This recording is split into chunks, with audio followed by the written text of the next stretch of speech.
you and me. We're like this, right? And I waited, and I waited, and a couple of weeks later, I get a call from the FLAC, from the public information person at the Indiana State Prison. She says, I don't know what he was thinking, but he wants to talk to you. Yes. When somebody agrees to talk to you who's reluctant or you may think is a little shaky, you drop what you're doing and you go right then. I grabbed my photographer, my videographer, Ben De La Cruz, who was amazing, both the photographer, and we hopped on a plane to Chicago, drove to Indiana, and we had an interview with him the next morning.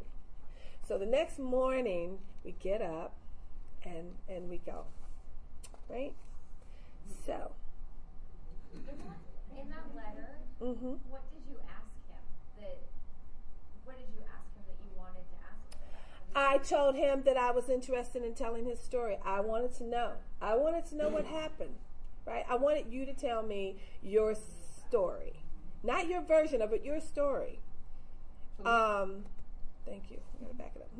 Legally, you didn't make it seem like you were on his side at all. No. Okay. No. I'm on nobody's side. Okay. No, I just I wanted to know what he was thinking, right? Because there's no doubt that he killed the trooper. Right. He doesn't deny it. His version was a little different, but I want you to. So this is our interview. It's my favorite interview ever. Just figure out what could I have done different to where I was to still be alive. I want to be in prison for, as the judge said, the rest of your natural life. I believe in forgiveness. Trooper's wife. I'm a Christian. I believe that that's what we're taught. It's a process I'm in. I can't say that I'm there yet. People sell guns like water. People steal guns, trade guns. Chicago, 63rd Street. Maybe hard to find a specific. No, I'm not from there. It's not that hard to find a gun. Not in Chicago. Daryl Jeter killed Indiana State Trooper Scott Patrick. That's Ben De La with a Cruz, gun the he wore videographer. In this Chicago Narrating. neighborhood. Patrick is one of 511 police officers fatally shot since 2000, according to a Washington Post review of law enforcement fatalities. The night of Patrick's murder, the 19-year-old Jeter was on his way to visit his girlfriend near Gary, Indiana. But first he stopped at what was then a hook fish and chicken restaurant underneath these train tracks. There he ran into a friend who owed him some money. And I asked him when I seen him, can I get those few dollars that you owe me? I ain't got it right now. I got something else. What you got?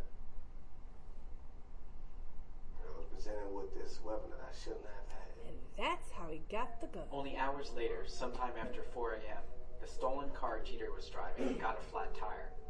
Sparks were flying from his rim, drawing the attention of a motorist who called 911. Trooper Patrick, working the midnight shift, was dispatched to the scene. It was 3 days before Christmas. Definitely believe this. Scott's death was preventable. The man who shot Scott had quite a few run-ins with the law. I think the law failed him. I don't think releasing people after just days, weeks, maybe months of the time that they should have served does them any good. By the time trucker Carl Dickel drove onto exit 9A off the interstate in Gary, Patrick and Jeter were already wrestling. He's been shot. He's been shot. My intention was to take that, sell it, and go get these little Dora Explorer dolls I've been hearing about for the last 2 months straight. Unfortunately.